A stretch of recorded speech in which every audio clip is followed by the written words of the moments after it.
Today, I'm going to be doing a 2024 book recap. I'm going to go through the books that I rated on Goodreads, and we'll see what books I enjoyed this year. So I organized my books based on the year, and I just have bookshelves on Goodreads and each year. So this year, I've read 44 books, and I still have 3 books that I'm actively reading. So one of them is The Alchemist, which was my beach read, and I don't really like going to the beach, so I haven't really made much progress on it, and I haven't picked it up since. The second book is A Soul of Ash and Blood, and this one has been really hard to get through. It's basically the entire Blood and Ash series, but through the male main character's point of view. And then Queen of Shadows, which is the 4th book of Throne of Glass, and I'm almost done, so let me just organize it based on my rating. So I have a couple books that I just never rated because they're filler books, or I just didn't feel that it was appropriate to rate, or they were just so bad that I couldn't rate it. So for my lowest rated book this year, it's called Booked on a Feeling, and I gave it 1 star. And okay, should I read my review? I'll read my review.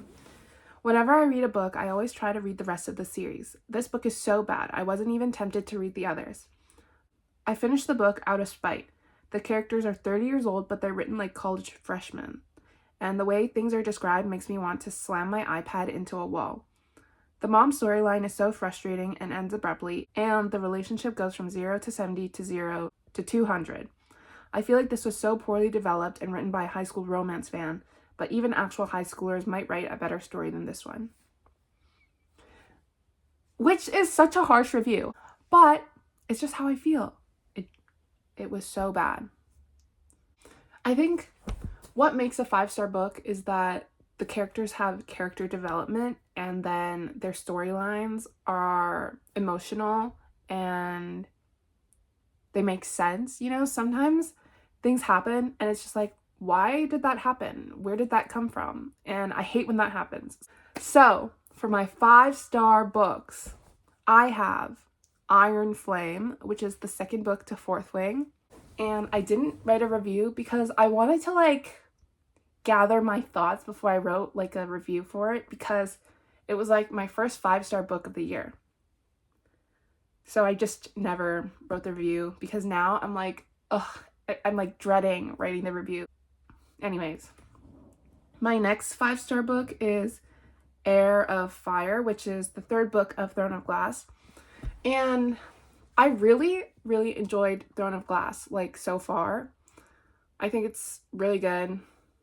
I think Sarah J. Maas writes good books. I know there's a lot of criticism in her Goodreads reviews, but I disagree, and that's allowed. So this year, those were my only 5-star books, and then I have a couple of 4-star books. But the one that I really want to mention is Red Rising.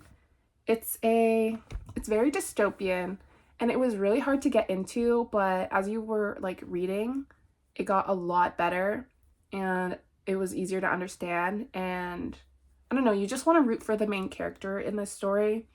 But I didn't write a review for it because I just finished it last week, but it's a really good book. So if anyone is looking for less romance and more angst and action, I think Red Rising is a very good book to read.